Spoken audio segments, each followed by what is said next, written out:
आज की जो ये कहानी है 19 फरवरी 2024 की है। तान्या नाम की लड़की जो कि सूरत की रहने वाली थी। वैसे तो तान्या का जन्म राजस्थान में हुआ था, लेकिन तान्या के पिताजी को किसी कंपनी में नौकरी मिली थी, सूरत के किसी कपड़ा मिल कंपनी में, जिसकी वजह से तान्या अपने माता पिता के साथ सूरत चली गई थी और उन्होंने राजस्थान छोड़ दिया था। सूरत जा करके वो बस जाते हैं और तान्या का एक भाई भी था जो कि कनाडा में अपनी पढ़ाई पूरी कर रहा था। तान्या पेशे से मॉडल बनना चाहती थी, देखने में बेहद ही खूबसूरत थी, जिसकी वजह से वो सूरत के ही एक एकेडमी से मॉडलिंग की पढ़ाई भी कर रही थी। साथ ही साथ वो फैशन डिज़ाइनिंग की भी पढ़ाई कर रही थी और अपने माता पिता का हाथ बटाने के लिए वो इवेंट मैनेजमेंट के थ्रू किसी किसी इवेंट में पार्टिसिपेशन भी लेती रहती थी। तान्या के पिताजी का नाम भवानी भाई पांडेसरा था। बात 18 फरवरी से शुरू होती है। तान्या की माँ को किसी काम से राजस्थान जाना पड़ता है अपने मायके, क्योंकि उनके भाई की तबीयत खराब होती है। तान्या और उसके पिताजी सूरत में ही रह जाते हैं और तान्या दिन भर अपने मॉडलिंग की पढ़ाई में व्यस्त रहती थी और उसके अलावा इवेंट्स में भी काम किया करती थी, जिसकी वजह से उसको टाइम नहीं मिलता था। 8 फरवरी की बात है, वो घर पे आती है अपने काम से लौट करके और सीधे अपने कमरे में चली जाती है। वो खाना पीना बाहर से ही शायद खा के आई थी, ये सोचकर पिताजी भी उसे टोकते नहीं हैं और कुछ पूछते भी नहीं हैं। तान्या सीधे अपने कमरे में जाती है और कमरा जो है उसका गेट लगा लेती है। इसके बाद तान्या अपने रूम में अकेले ही थी और अकेलापन फील होने की वजह से उसने अपने एक फ्रेंड को कॉल लगाया। ये उसकी बहुत ही ख़ास दोस्त थी जो कि उसकी बहुत ही बचपन की सहेली थी और ये भी किसी काम की वजह से लंदन में रहती थी। तान्या ने लंदन में वीडियो कॉलिंग की, अपनी दोस्त से खूब सारी ढेर सारी बातें की और इसकी जो दोस्त थी इस समय जब बातें कर रही थी तब लग रहा था कि तान्या कुछ डिस्टर्ब है, कुछ गुस्से में है, कुछ परेशान भी है, कुछ उदास भी है। इस तरह की मिक्स्ड फीलिंग के साथ वो अपने दोस्त से बात किए चली जा रही थी। जब उसकी बातचीत अपने दोस्त के साथ चल रही थी, बीच बीच में उसके पास एक इवेंट मैनेजर का कॉल आ रहा था और जिस वजह से तान्या ने अपने फ्रेंड को कुछ समय के लिए होल्ड भी करवाया और मैनेजर से भी बात की। इसके बाद तान्या ने अपने भाई से भी उस रात बात की थी और ये 3 कॉल जो तान्या के साथ कनेक्टेड थे। बात अब सुबह की आ जाती है और तान्या का जो गेट था वो 10 बजे तक लगा ही रहता है। पिता को कुछ अजीब सा लगता है क्योंकि तान्या के उठने का समय सुबह 8 बजे का था। वो 8 बजे अपने कमरे से बाहर आ जाया करती थी, लेकिन पिता को लगा कि शायद वो थक गई होगी, इस वजह से उन्होंने डिस्टर्ब नहीं किया। लेकिन जब 10 बज जाते हैं सुबह के और तान्या का गेट नहीं खुलता है तो अब पिता को थोड़ा डर लगता है। पिता तान्या के कमरे की तरफ जाते हैं और गेट को खुलवाने की कोशिश करते हैं। गेट नहीं खुलता है क्योंकि अंदर से लॉक था। फिर वो जोर ज़बरदस्ती से जैसे भी करके वो गेट को खोलते हैं। जैसे ही गेट खोलते हैं, सामने का नज़ारा देखकर पांव तले ज़मीन खिसक जाती है, क्योंकि सामने का नज़ारा ही कुछ ऐसा भयानक था।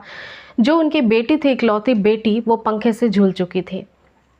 ऐसी हालत में अपनी बेटी को उन्होंने कभी सोचा नहीं था। जैसे तैसे बदहवास उन्होंने बेटी को नीचे उतारा और जैसे ही बॉडी को देखा, परखा, तब समझ आया कि शायद बेटी के प्राण नहीं बचे हैं। तान्या की इस हालत का जिम्मेदार कौन था, ये सबके मन में एक सवाल था।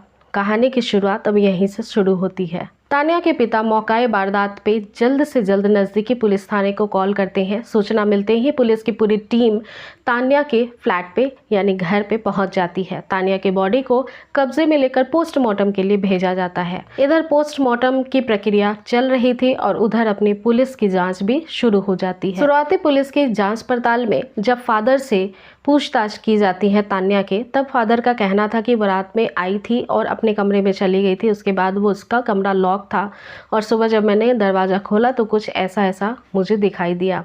अब इसके बाद तान्या के पिता से पूछा जाता है कि आपकी बेटी से बातचीत नहीं हुई थी। फिर उन्होंने कहा कि बातचीत नहीं हुई थी। अब तान्या के जो मोबाइल थे जो कि लोकेशन से बरामद हुए थे, उसकी CDR डिटेल निकाली जाती है। CDR डिटेल में पता लगता है कि रात को उसने लगभग 10 साढ़े 10 बजे से लेकर 12:30 बजे के बीच में 3 कॉलें की हैं जिन पे बातचीत हुई है।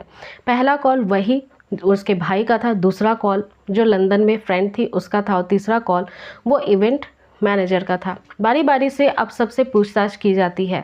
जब उसके भाई को कॉल लगाया जाता है लंदन, पूछा जाता है कि तुम्हारी बहन से जब आखिरी बात हुई है, तुम्हारी बहन के साथ ऐसा ऐसा हादसा हुआ है, तब वो कैसा बिहेव कर रही थी, कुछ बताया उसको। तो भाई का कहना था वो काफ़ी नॉर्मल बात कर रही थी और बात करने से कुछ भी पता नहीं लग रहा था कि तान्या परेशान है। इसके बाद इवेंट मैनेजर को भी फ़ोन किया जाता है। जब इवेंट मैनेजर से पूछा जाता है तो वो भी यही कहता है कि काम के सिलसिले में ही बातचीत हुई थी, बाकी कोई ऐसी खास बातचीत नहीं हुई थी।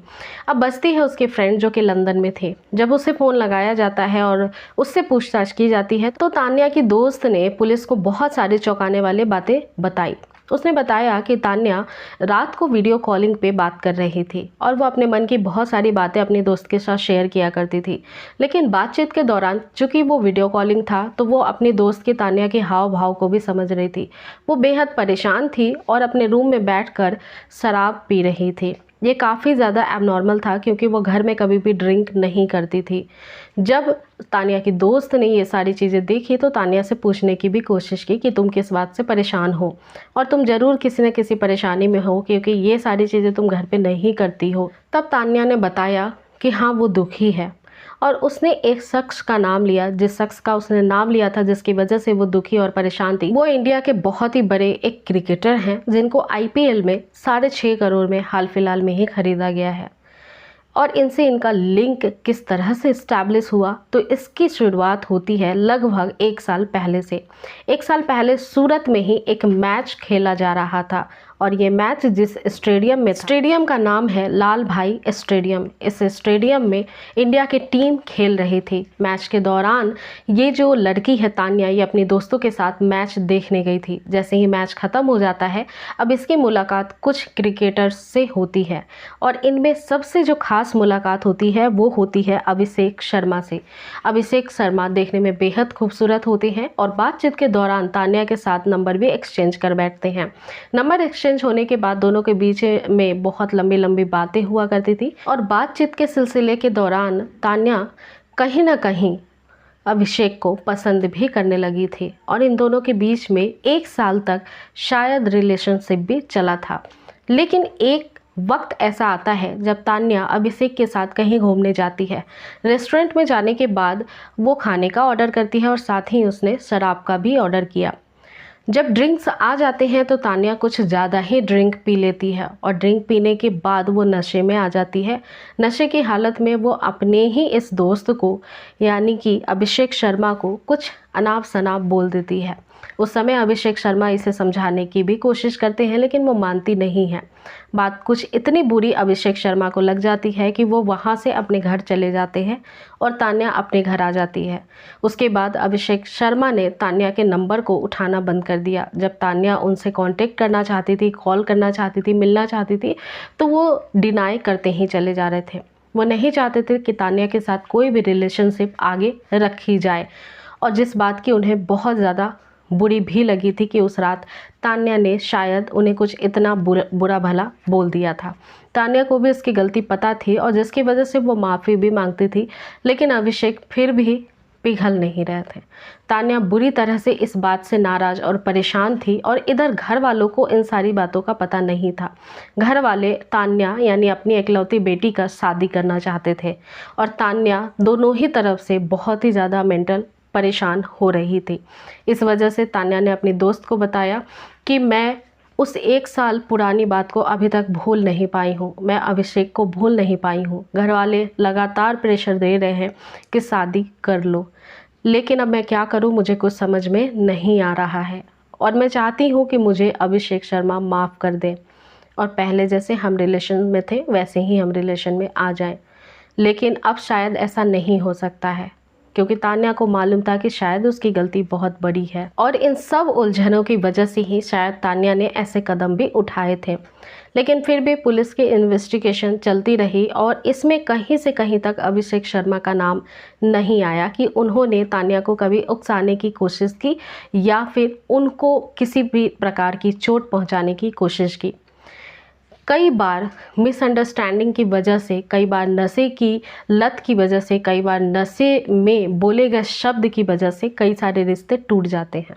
इस वजह से कहा जाता है कि नशा अच्छा नहीं होता है, वो आपके शरीर को भी खा जाता है और वो आपके कई सारे रिश्तों को भी तोड़ देता है। इस वजह से अगर आप भी नशा करते हैं तो ज़रूर कहीं ना कहीं इस पर विचार करें कि आपके स्वास्थ्य के लिए या फिर आपके आसपास के लोगों के लिए अच्छा नहीं हो सकता है। नशे में की गई बात आपको भले ही याद ना हो, लेकिन आपके आसपास होश में रहे हुए लोगों को ज़रूर याद रह जाती है, और शायद ये रिश्ता भी यही समझाता है। इस कहानी को सुनाने का मेरा मकसद आप सभी की भावनाओं को ठेस पहुंचाना नहीं था। ऐसे ही कहानियों के साथ डेली इस चैनल पर वीडियो आते हैं, सच्ची घटनाओं के आधार पे होती हैं। अगर आप ऐसी कहानियों को सुनना पसंद करते हैं तो चैनल को ज़रूर सब्सक्राइब कर लें। मिलती हूँ फिर अगली कहानी के साथ, तब तक अपना पूरा ख्याल रखिए, ध्यान रखिए, स्वस्थ सुरक्षित रहिए। धन्यवाद।